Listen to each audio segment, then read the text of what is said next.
Welcome to Nurse on Call. This podcast provides emotional support and general education from a registered nurse. It is not medical or mental health treatment and does not replace care from a licensed doctor. If you are experiencing a mental health emergency or are in immediate danger, please contact emergency services or crisis hotline in your area. Always seek care from a qualified healthcare or mental health professional for individual concerns. Thank you.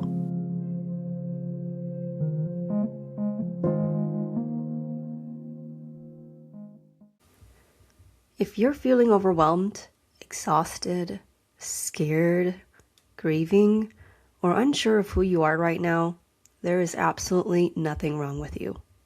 You're responding to a lot, and you don't have to go through it alone. I'm Mai, a registered nurse. My nursing experience consists of working with patients in the surgical and cardiac ICU, patients in telemetry, rapid response teams, emergency room nursing, and triage nursing. One thing I can take from my experience is that emotional support, spiritual support, and physical support is a very much needed component to healing. Therefore, I created this podcast as a place for emotional support, gentle reflection, and grounded reassurance, especially for those navigating stress, burnout, anxiety, fear, grief, or even unexpected health changes. Here, we slow things down. We talk about what it's like to carry too much for too long. We name the things people often push through in silence. This is not therapy, this is not medical advice, and it is not about fixing you. It's about being present, it's about feeling seen, and it's about being reminded that your reactions make sense. Each episode offers a calm check-in, nurse-informed perspective, and simple grounding you can take into your day. If you've been strong for a long time, if your body feels tired in a way rest does not fix, if you're craving support without pressure, you're welcomed here. This is supportive care offered gently. Caregiver Burnout: Causes, Signs, and Solutions. If you are tired in a way that sleep doesn't fix, if you love someone deeply but lately you feel irritated, numb, or even resentful, if you're showing up for everyone else, please take a slow, deep breath with me. In your nose and out your mouth.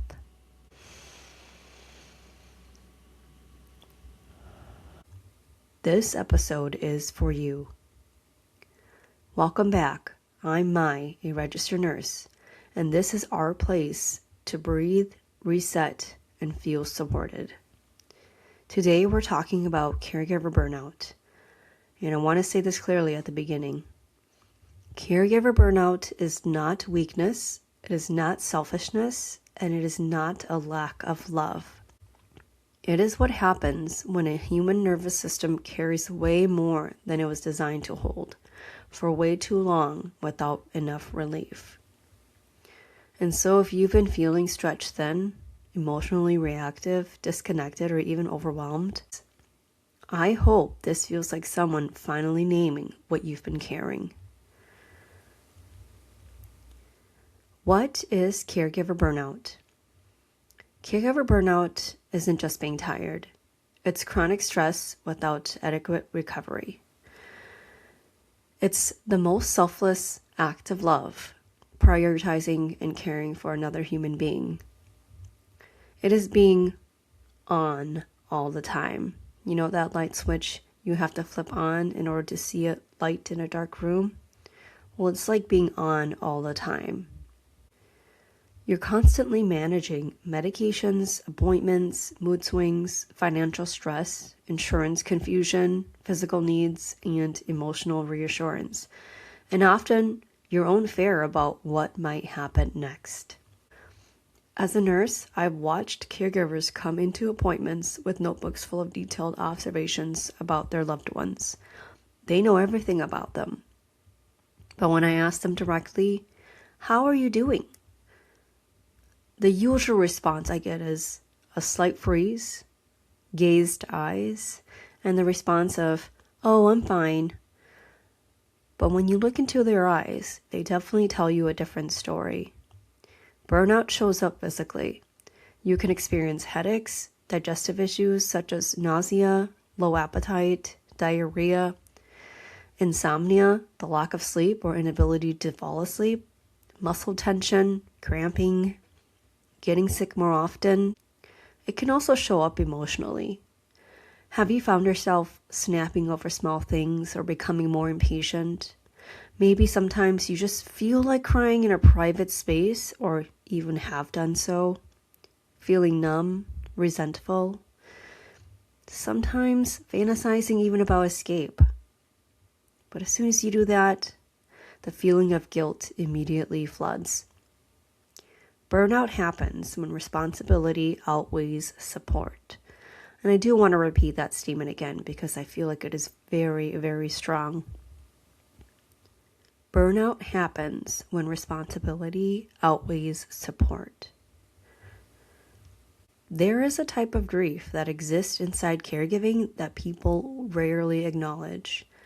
You may be grieving someone who is still alive. You may be grieving who they used to be, who you used to be, the relationship you used to have with them, and the future that you had imagined. That grief doesn't always get recognized because you are still actively caring for the person. But grief and caregiving often coexist. And here's something else that's hard to say out loud. Sometimes you miss your old life. You miss the spontaneity. You miss the freedom. You miss not thinking about medications, not being timed. You miss not being responsible for somebody else's safety but your own. And the second you have any of these thoughts, that feeling again, the guilt, it floods in.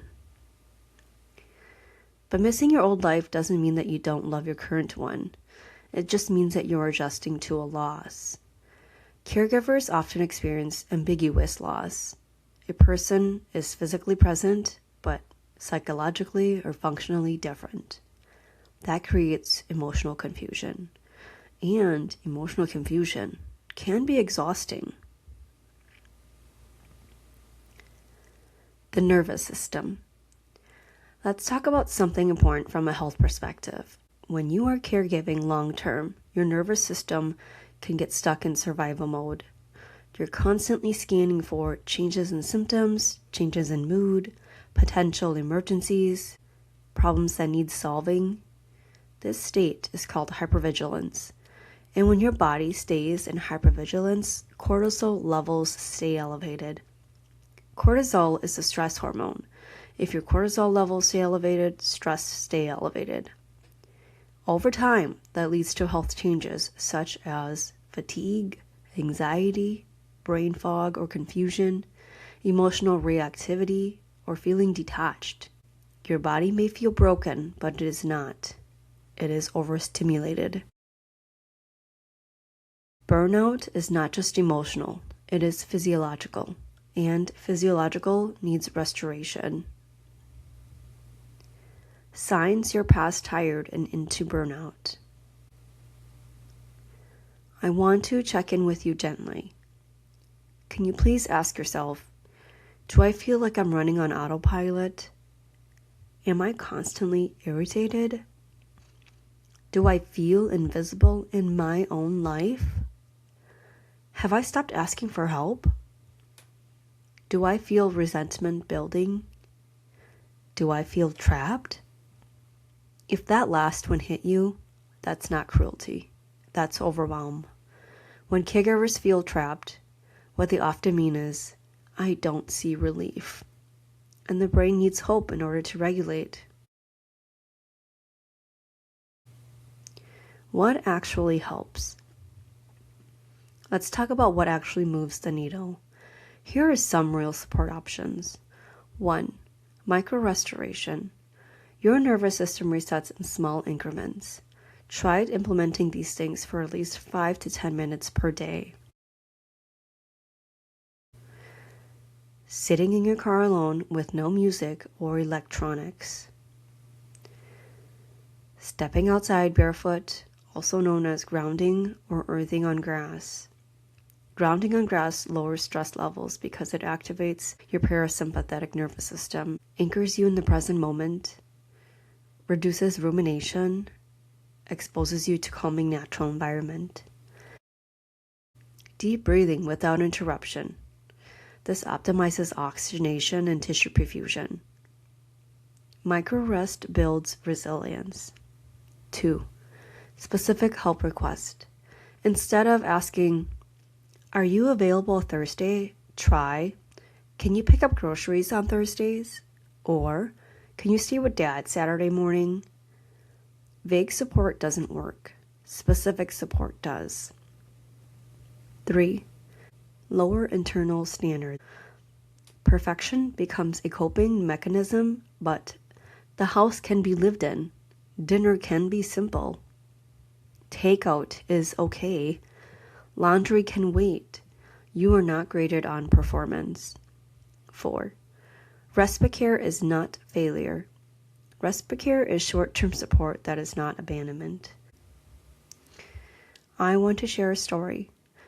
I had a spouse of a patient who called requesting for respite care. She was in obvious distress, the way how she was talking, emotionally distressed, crying, and her voice was just, you could tell she was breaking. It was a really hard and brave request for her because she had expressed that she always wanted to take care of her spouse, but she could no longer do it and needed help. That move was the hardest for her. The request was sent to his provider and it was accepted. A couple of weeks later, she had called back and thanked staff on getting that message to his team. Her husband was taken care of and she finally had time to prioritize herself and her health needs. This is definitely a hard transition for couples to experience. 5. Mental health support. If you notice yourself becoming more hopeless, being persistently sad, being emotionally numb, thoughts of wanting to disappear, sleeping a lot more than you normally would, losing interest in your favorite activities, please speak to your provider. Burnout can evolve into depression, and caregivers deserve care. The truth you need to hear. You can love someone deeply and still feel exhausted caring for them. You can be grateful and overwhelmed. You can be strong and still need support. These truths coexist. Caregiving is the most selfless act of love, but love without support becomes depletion, and depletion changes people. Not because they're bad, because they're human. If no one has said this to you recently, what you are doing is incredibly hard. The fact that you worry about burnout tells me you care. But you matter too. Your sleep matters, your nervous system matters, your joy matters, your identity matters. You are not just someone's caregiver. You are a whole human being. This week, I want you to do one thing that reminds you that you exist outside of this responsibility. One small thing. If that means waking up early to go and grab that coffee, do it. If it means going out 15 minutes for that jog, do it. If it means buying yourself the gift, do it. If it means a simple bubble bath for 15 minutes, do it. If this episode felt like it was speaking directly to you, you are not alone. You are seen here. Be kind to your body and even kinder to your heart. I'll see you next week. Nurse on call.